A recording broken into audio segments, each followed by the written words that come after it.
जय श्री सीताराम जी महाराज की जय, लखन लाल की जय, श्रीमंत लाल जी महाराज की जय। रावण सोच करत मन माही। श्री सूरदास जी का ये पद सूर रामचरितावली से है। रावण छल बल से श्री राम जी लखन जी की अनुपस्थिति में सिया जी का छल बल से हरण कर लाया है और उन्हें लाकर अशोक वाटिका में उसने विराजमान किया है। भरसक प्रयत्न कर रहा है कि सिया तुम मेरी ओर देखो, परंतु सीता जी भगवान श्री राम के ध्यान सुमिरन में निमग्न है, वो उसकी तरफ नहीं देखना चाहती।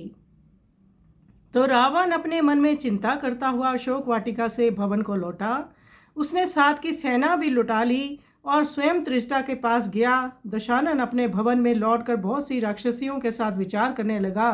कुछ छल बल करके देखूंगा, कदाचित श्री जानकी जैसी पतिव्रता स्त्री भी मेरी बात मान जाए। ये सुनकर इस आशा की इसी बहाने श्री जानकी जी के पास जाने का अवसर मिलेगा।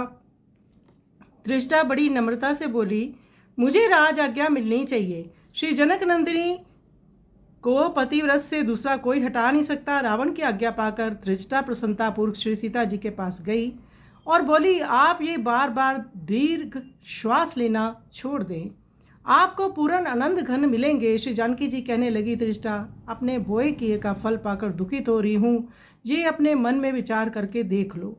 तो त्रिष्टा जी पहले तो सिया जी को यही कहती हैं कि श्री राम जी आपके भरतार हैं, वही आपको मिलेंगे।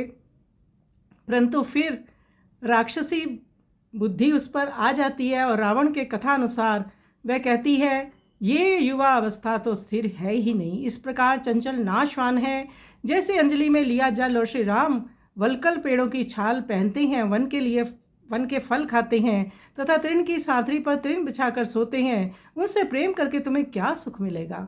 रावण को स्वीकार करके असुर सुंदरियों के समान तुम भी सब कामोपभोग प्राप्त करो। श्री सूरदास जी कहते हैं, त्रिष्टा की बात सुनकर श्री जानकी जी बोली, इस प्रकार की बात फिर मत कहना।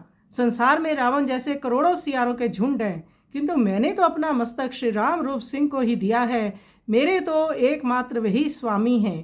तो त्रिष्टा जी सिया जी के संगति में रहकर उनके रंग में रंग कर श्री राम जी के ध्यान स्मरण में वो भी लग गई। वही एकमात्र सहारा थी श्री सीता जी का वहाँ पर।